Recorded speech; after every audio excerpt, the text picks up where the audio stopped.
নতুন এক ধরনের ব্যাটারি তৈরি করেছে চীন। নতুন এই ব্যাটারি হলো নিউক্লিয়ার বা পরমাণু ব্যাটারি। বলা হচ্ছে এই ব্যাটারিতে এক চার্জেই 50 বছর চলবে ফোন। ব্যাটারিটি তৈরি করেছে বেইজিং ভিত্তিক কোম্পানি বিটাভোল্ট। তারা বলছে পরমাণু শক্তি ব্যবহার করে পরমাণু ব্যাটারি তৈরি করতে সক্ষম হয়েছে তারা, যা বিশ্বে প্রথম।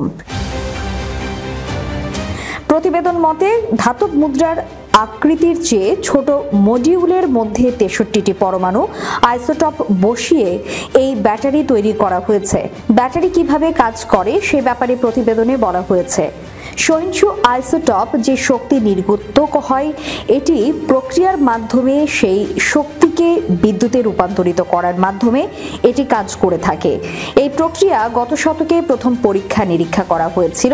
প্রস্তুতকারী প্রতিষ্ঠানের দাবি এই ব্যাটারিতে আগুন ধরবে না, আঘাত করতে বা গুলি চালালেও এটি বিস্ফোরিত হবে না। এই ব্যাটারিকে পরবর্তী প্রজন্মের ব্যাটারি হিসেবে উল্লেখ করে বিটাভোল্ট বলেছে প্রকল্পটি এরই মধ্যে পাইলট পরীক্ষার পর্যায়ে প্রবেশ করেছে।